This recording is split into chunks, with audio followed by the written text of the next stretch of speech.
Eu li aqui com vocês duas histórias. E duas histórias que se encontram, elas se cruzam, essas duas histórias. E não é coincidência. É porque essas histórias, elas se completam. Elas se completam. Então, olha só, de um lado, nós temos uma mulher que durante 12 anos, ela sofreu de uma hemorragia. 12 anos ela padeceu. Ela tinha um problema crônico. Um problema antigo. Você pode dizer comigo, um problema antigo. Do outro lado, nós temos um pai, Jairo, que estava desesperado porque a sua filha estava à beira da morte. Então veja que o problema desse pai era um problema urgente. Ou seja, era um problema atual. Diga comigo, um problema atual.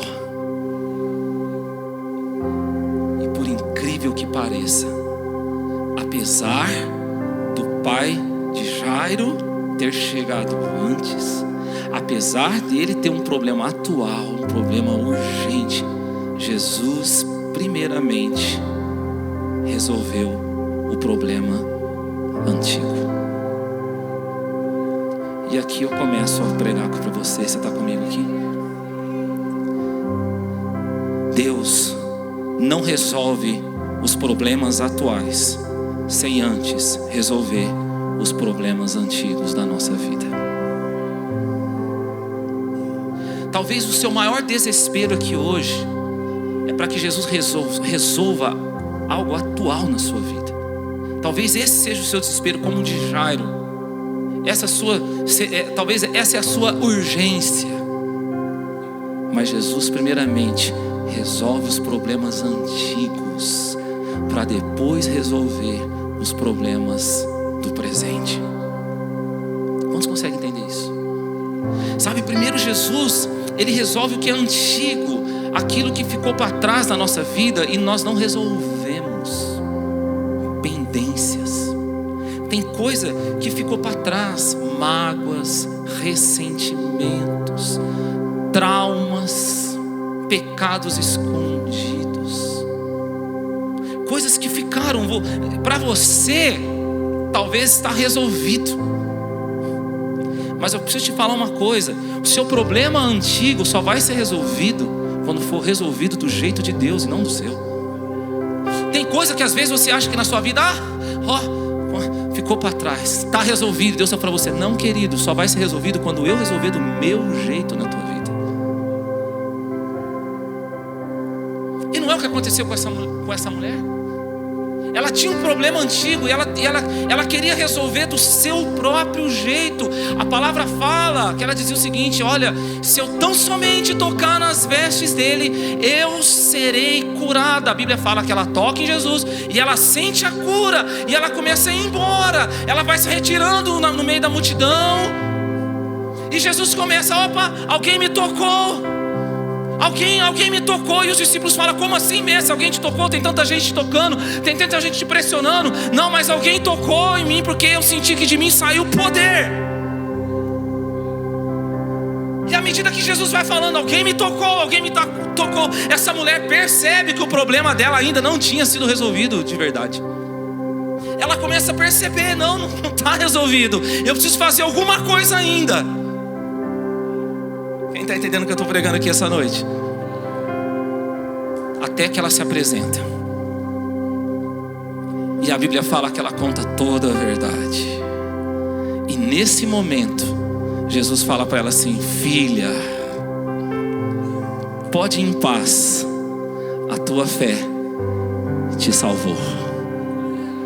Você está livre, você está liberta, você pode agora sim recomeçar. Ei, quem está entendendo aqui essa palavra? Os nossos problemas antigos só são resolvidos quando são resolvidos do jeito de Deus. Mas eu tenho uma boa notícia para te dar. Quantos querem uma boa notícia aqui? Quando Jesus resolve na nossa vida os problemas antigos do jeito dele, aí ele vem para resolver os problemas atuais. Porque a palavra fala que a filha de Jairo, que tinha 12 anos, ela chegou a morrer. Ela morreu, mas Jesus ressuscitou ela. vida. Por isso eu digo para você que não importa o que morreu na sua vida, quando Jesus resolver o que é antigo, aquilo que ficou lá atrás, quando Ele resolver do jeito dele, os seus problemas atuais serão resolvidos, e o que está morto Ele vai ressuscitar. Ele vai ressuscitar, não importa o que morreu.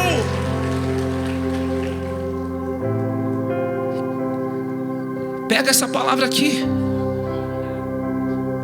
Quando aquilo que é antigo é resolvido do jeito de Jesus, Ele traz um novo tempo para você do jeito dele. Deus tem coisas novas para você viver.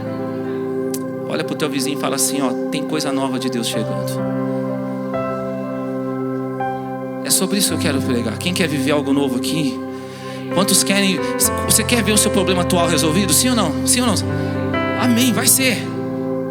Mas eu quero pregar para você que hoje exatamente isso. O que Ele faz na nossa vida? Pegando a história de Jairo agora, que Jairo é um grande intercessor da sua família. Ele intercedeu pela sua família. Pegando a história de Jairo, o que Deus faz na nossa vida para nós termos os nossos problemas atuais resolvidos? Vocês estão comigo aqui nessa palavra? Seu coração está preparado para receber isso?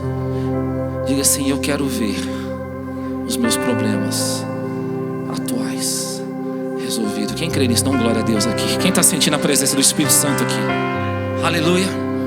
Então olha só, a primeira coisa, o que Ele faz? Está no versículo 35.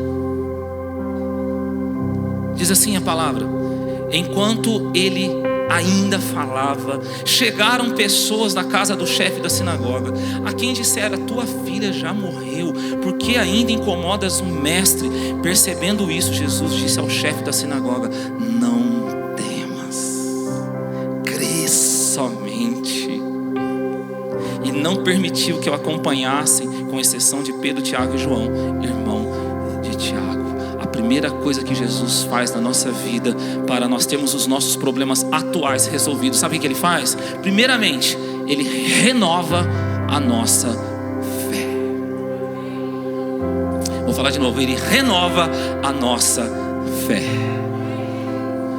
Jairo foi em um certo momento na presença de Jesus, clamar pela sua filha, porque a sua filha estava à beira da morte. Ele fala, Jesus, você precisa ir comigo, você precisa tocar na minha filha, porque ela está morrendo. Jesus vai com ele. Jesus foi com ele.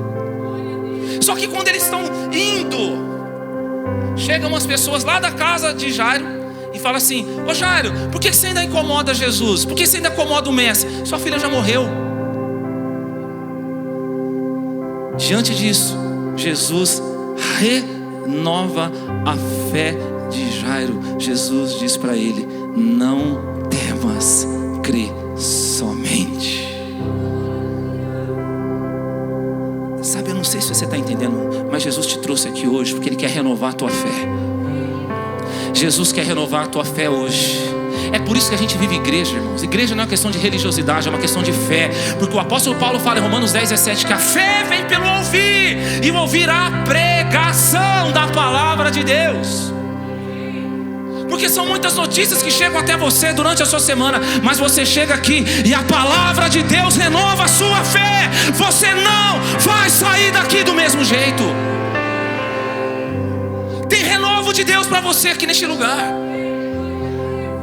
E sabe, quando Deus renova a nossa fé, Ele nos leva a vencer um dos nossos maiores inimigos. Sabe qual é? Ansiedade. Quando a sua fé é renovada, você vence o seu maior adversário. Diga comigo, ansiedade. Eu não vou perguntar quem é ansioso aqui, porque talvez você vai mentir, você não vai levantar a mão. Você vai ficar assim. A ansiedade é o mal dos nossos dias. Na verdade, a ansiedade sempre foi o mal da humanidade. Quando você é renovado na fé, você vence a ansiedade. Sabe, a ansiedade, ela leva você a olhar para o seu futuro através das circunstâncias. A fé leva você a olhar para o seu futuro através das Escrituras, através da palavra de Deus. Imagina o coração de Jairo como ficou quando a notícia chega para ele, a sua filha morreu, para de incomodar Jesus, sua filha já era. Imagina a ansiedade, mas Jesus, pum, renova a fé. Não temas, crê somente. você é renovado na fé, você vence a ansiedade, irmão. Você começa a olhar para o seu futuro conforme a palavra de Deus. Não importa o que as circunstâncias estão mostrando, não importa o que as pessoas estão dizendo, importa o que Deus falou para mim. Eu creio na palavra de Deus. Deus está falando para você aqui hoje: não temas, não temas. E sabe, se tem algo que chamou atenção, é o versículo 35, que diz assim, ó: enquanto ele ainda falava, chegaram pessoas da casa do chefe da sinagoga. Irmãos, aqui você percebe quando você está ansioso. Repara bem, olha o que a palavra fala. Jesus ainda estava falando, ele ainda estava falando. Chegou a notícia. A ansiedade, ela faz isso com você. Ela faz você ouvir a voz de Deus e outras vozes também. A ansiedade, ela não impede você de ouvir a voz de Deus. Você está ouvindo a voz de Deus aqui, amém, irmão? Mas ela faz você ouvir Deus e ouvir outras vozes ao mesmo tempo. E aí você acha que Deus que falou. E você começa a tomar um monte de decisão errada na sua vida, porque você está decidindo a sua vida conforme a ansiedade. Deus falando e outras vozes falando ao mesmo tempo. Mas hoje você vai fazer calar as vozes da ansiedade, e você vai ouvir unicamente a voz do Espírito Santo de Deus. As outras vozes precisam calar para você ouvir apenas a voz do Senhor. Você só precisa da voz de Deus para guiar a sua vida. A gente vive numa geração de muitas vozes, mas eu digo para você que a voz de Deus é suficiente para levar você a um lugar de segurança, para levar você a viver a promessa dele, para levar você a viver o milagre que ele tem para a tua vida. Para de ouvir as outras vozes. Você precisa dar um basta. Para de ouvir a voz da ansiedade. Ouça a voz do seu pastor, o bom pastor. O nome dele é Jesus de Nazaré. Ele diz: as minhas ovelhas, elas ouvem a minha voz e elas reconhecem. Nós precisamos ouvir a voz dele. Em nome de Jesus, eu declaro que todas as outras vozes estão caladas aqui hoje. Você não vai mais ouvir a outra voz senão a voz do Espírito Santo. E sabe o que eu acho interessante? Vocês estão aqui comigo, gente? Vocês estão sentindo a presença dele já movendo aqui? Sabe o que eu acho interessante?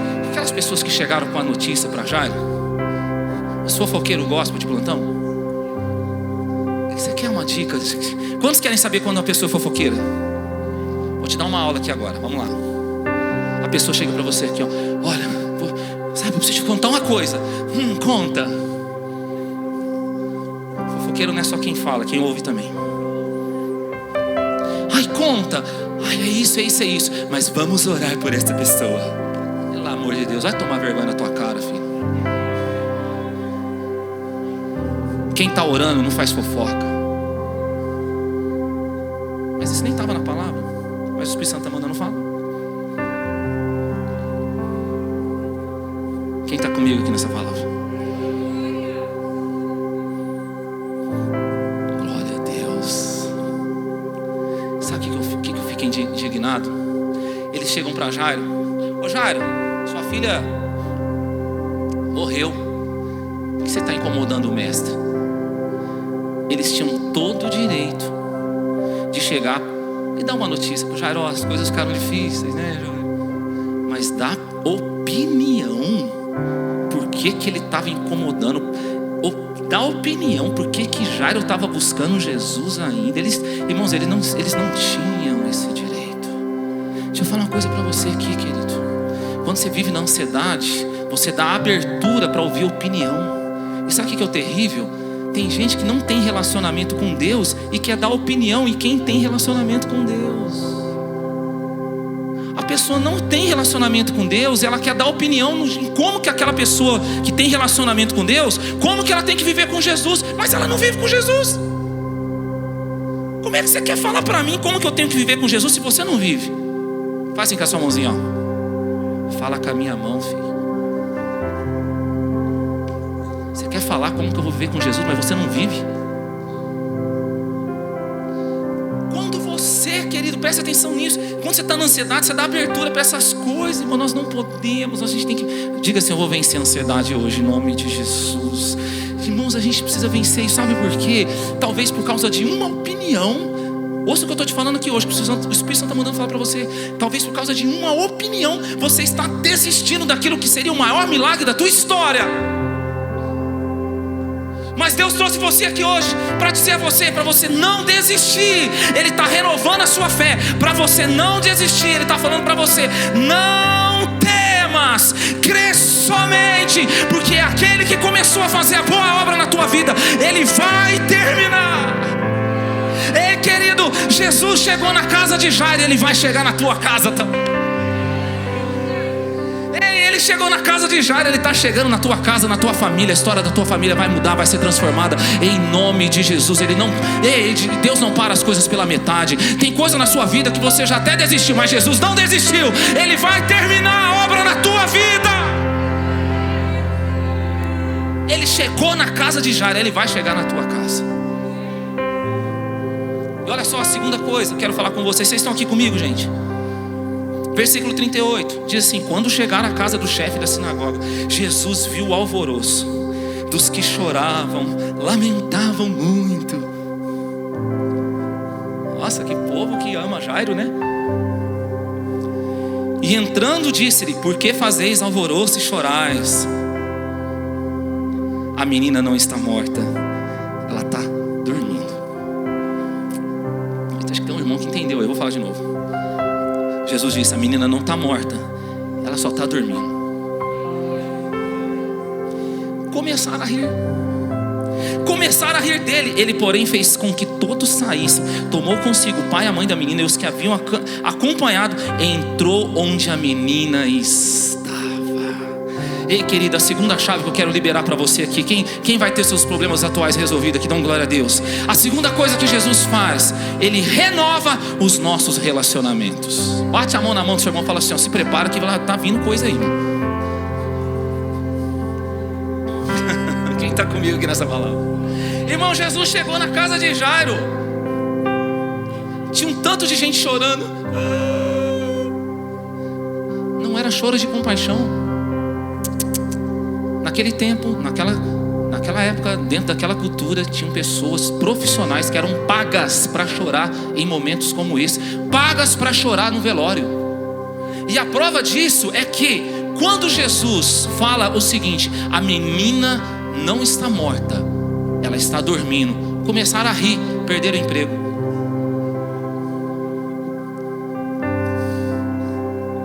Irmão, perderam o emprego. Deixa eu te falar uma coisa. Tem pessoas que a sua vida é o emprego dela, mas na hora que Deus começar a falar o que vai fazer na sua vida, vão perder o emprego. Não vão aguentar ficar perto de você. Vão querer se afastar. Vão perder o emprego. Não suporta ver o que Deus está fazendo na sua vida, porque a sua vida sustenta os status dessa pessoa. A sua vida sustenta as conexões dessa pessoa. Mas na hora que Deus começa a falar o que vai fazer na sua vida, não quero estar mais perto, querido. Deixa eu te falar uma coisa: vai perder o emprego. E que eu acho lindo, que eu quero liberar isso para você aqui agora. Jesus chega na casa de Jairo, manda todos esses profissionais saírem, e Ele chega com Pedro, Tiago e João. Dá um glória a Deus aí, que eu preciso liberar isso para você. Jesus chega na casa de Jairo, Ele tira os profissionais da incredulidade e entra com os amadores da fé. Tem alguns que estão pegando aqui. Jesus prefere na sua vida os amadores da fé do que os profissionais da incredulidade. Porque os profissionais da incredulidade só conseguem chorar pelo seu problema, mas os amadores da fé conseguem celebrar o milagre que Deus está por fazer na tua vida. Quantas pessoas às vezes ficam criticando? Pode aplaudir Jesus por essa palavra. Quantas pessoas às vezes ficam criticando os amadores na fé? Ah lá, não tem Jesus, falhou. Irmão, é amador na fé, assim como você e eu. Todos nós falhamos, todos nós somos amadores na fé. Pedro, por exemplo, saiu do barco, andou sobre as águas, veio o vento forte, afundou. É amador na fé, irmão. Porque é um tal de falar: tem Jesus e olha lá o que fez. Amador.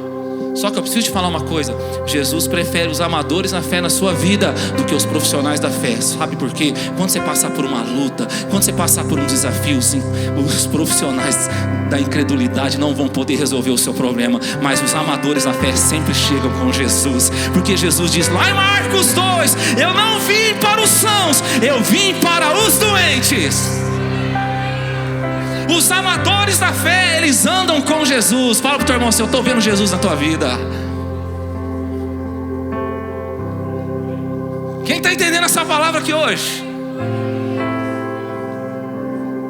Os amadores da fé andam com Jesus. Diga assim: eu sou um amador na fé, mas eu sirvo aquele que é perfeito na fé, Jesus de Nazaré.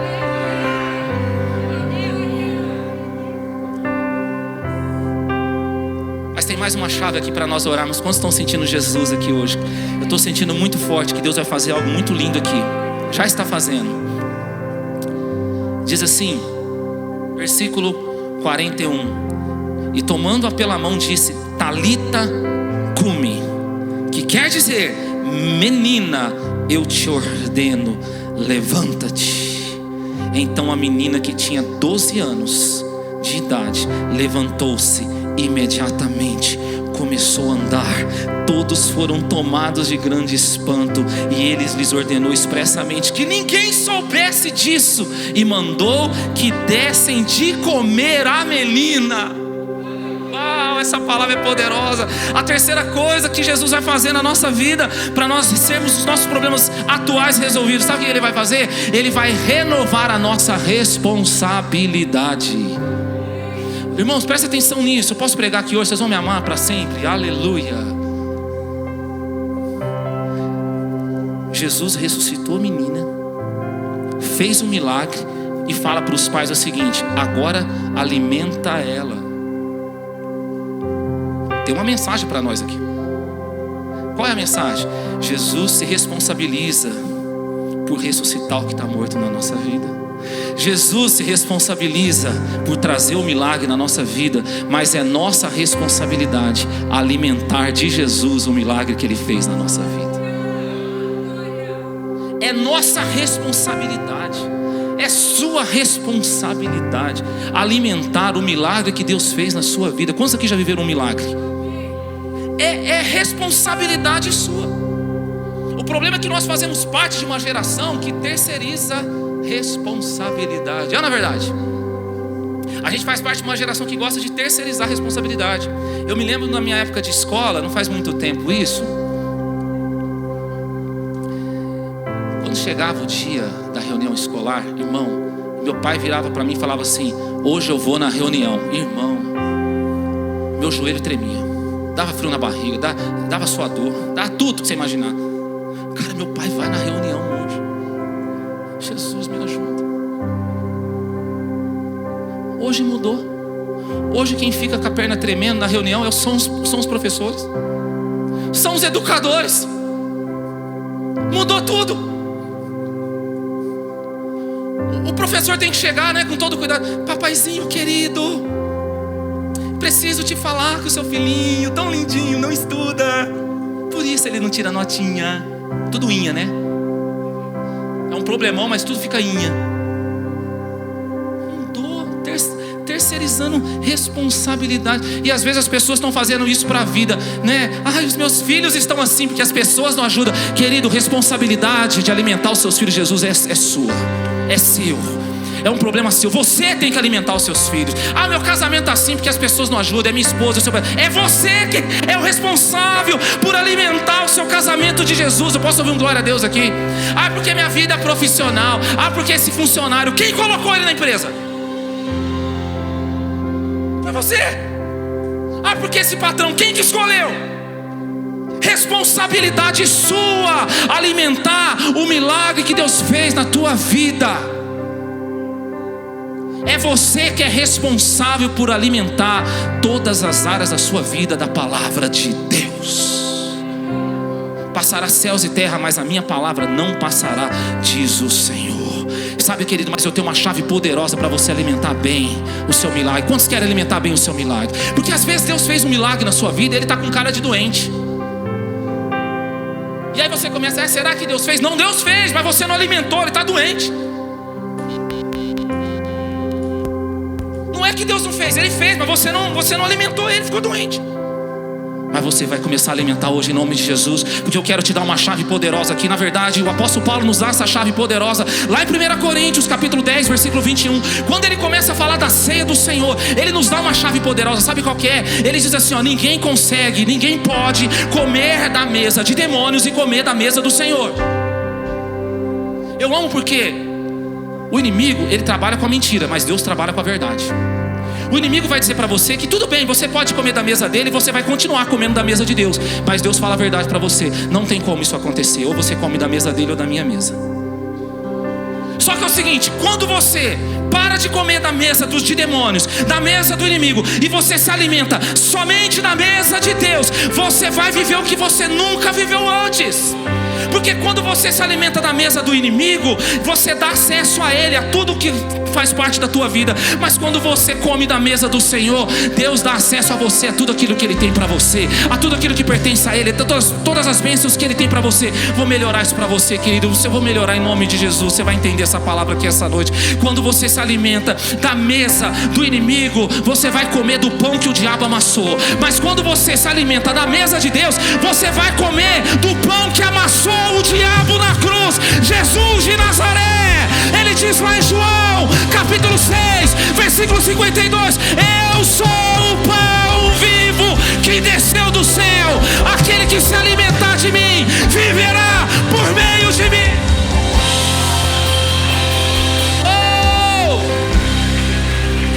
Está na hora de você começar a se alimentar do pão que amassou o diabo lá na cruz. Talvez você até entrou aqui hoje dizendo: ah, pastor, a minha vida está assim, eu estou comendo pão que o diabo amassou. Chega. O Espírito Santo está falando para você aqui hoje: chega. Está na hora de você se alimentar da minha mesa. Você vai se alimentar do pão vivo que amassou o diabo na cruz do Calvário. Quantos querem se alimentar dele aqui? Fica de pé no seu lugar, ele já está aqui.